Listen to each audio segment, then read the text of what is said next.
السلام عليكم ورحمة الله وبركاته وعليك قالي هذا ما أنت وإن سلام ملول بأدونك أكجوكتانو وولاشينو مهاروني مركليتود بليز كنالكي قداكيش سبسكرايب لايك كومنتي قدير قيرين توا حقينا رمضان مبارك رمضان كي ما شاء الله ما أنت تبانو مرويا تبان كي دحانو بلاونا يبريتول وتبان كي دنبا أيضا سسوكولو نوغو دمانا إن شاء الله إلهي كو عمر دير عبادة صوبان رسولك كو دميست إلهي نغدي صون كان إيسون يال بدن إلهي عمر دير عبادة صوبان أنكو دميستن أنكو عباديسن إلهي نصيو انت سمركا كقودبو ما أنت وحان ودا قصة داسيتو الله مقع بحضي gabadhii ninka ka xoogtay walaasheed fikirkaagana muhiim waaye yaa qaldan qisadan qofka qaldan fikirkaaga muhiim ah hoos noogu soo qor qisadan sidan ayay ku bilaabanaysaa laba gabdhood ayaa jireen labada gabdhood walaalay ahaayeen jacayl walaaltinimo ka dhaxeeyay gabdho isku faraxsan ahaayeen oo hooyadooda la nool labada gabdhood marka mid yar 5 sano laga weyn yahay tii yareeda marka waxay soo baratay nin ka weyn hooyadeed ula imaatay waxay tiri hooyo ninkan aan wataa waana jecelahay waan guursan rabaa hooyadu waxay ku tiri hooyo ninkan uu ka weyn yahay ma iska daysid oo nin kula eg iska raashatid ma yey tiri hooyadii ma ku sii adkeenin waayay tiri sidii isku guursadeen 6 sano waa 6 sano farxaday ku noolaayeen farxadii kadib 6 sano kadib dagaal iyo buuqa bilowday iyo isfahan la'aan iyo shaki ka shakiso inuu ninkii u soo jeedin aragtay markay waxay tiri amuu naag kala bartay way ka shakisay markaas qayladooda iyo buuqoodii batay maalmaha kamid ah wuxuu ku fakartay sanado marka buuqooda socday maalmaha kamid ah wuxuu ku fakartay 7 sano kadib markay ahayd walaasheeda u imaatay waxay ku tiri abaayo ninkaygana waa ka shakiyay waana jeclahay kamana tagi karay maxaan sameeyaa markaas isla ayadii la hadlaysay gabadhii la qabay waxay tiri ka waran hadaa ciwaan inaan sameysano aan ku darsano aan tijaabino bal inuu maxay ahaayeen oo nin jilcan yahay inuu maxay ahaayeen aniga jecel yahay si aan u arko gabadhii waxay tiri waa yahay sidii maxay ahaayeen ciwaan ku sameeyeen ciwaankii ninka ku darsadeen ninka isla markii waa aqbalay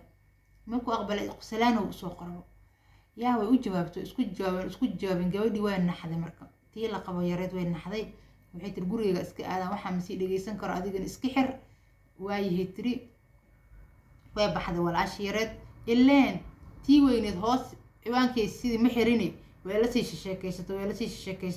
sheekaysatay si ula sheekaysanaysay ninkii maalinta ka dambeysay jacayl oo internetkana waxa waaye jacayl oo ilaahay og yahay xaaladiisa jacayl oo kaala arag aba dhex marayo markii dambe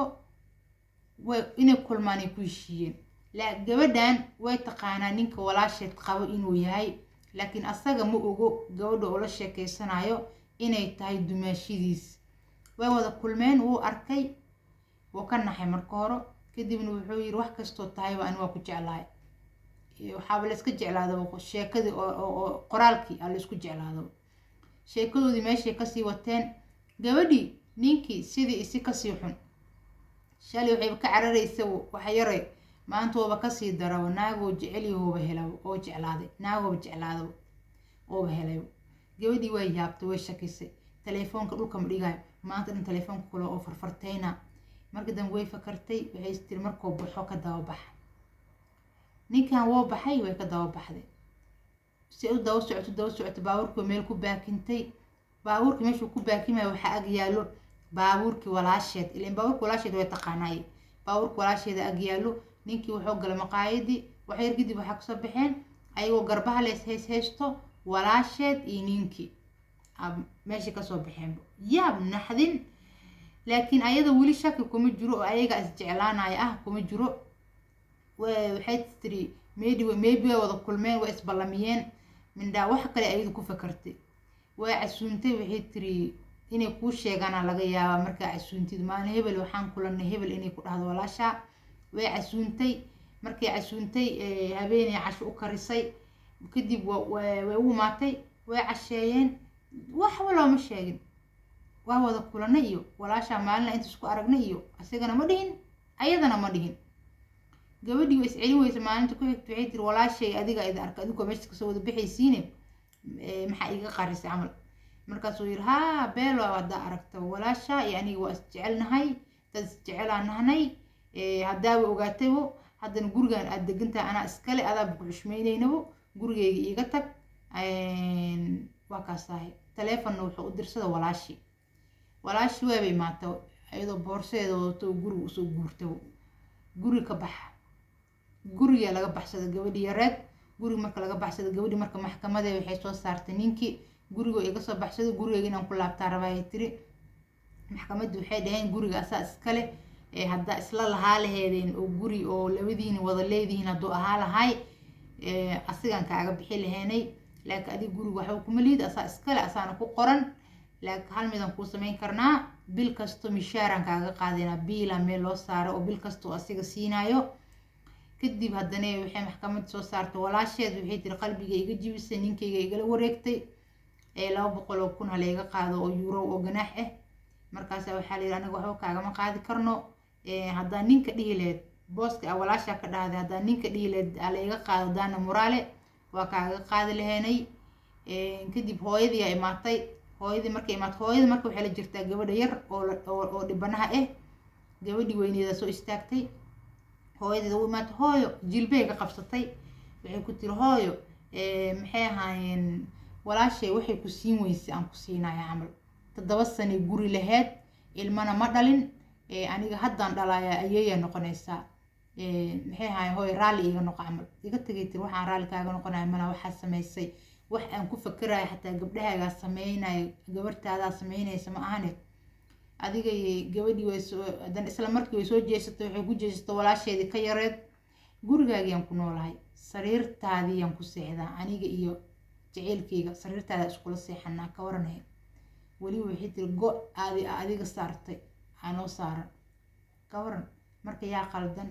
aniga gabadha oo miskiinta la khiyaanay waa waxaa waaye walaashaa kula dhalatay ninka qaba soo damci wallaahi bilaa wax yar ma ahan sheeko laga sheekeyn kara maa qof xumaan oo dhan dhameeyey ma ahane qof kale damac ma ka galaayo laakiin ayada waxay ku qaldaneed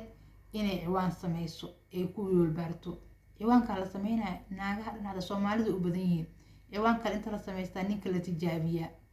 aniga fikradaas waa kasoo horjeedaa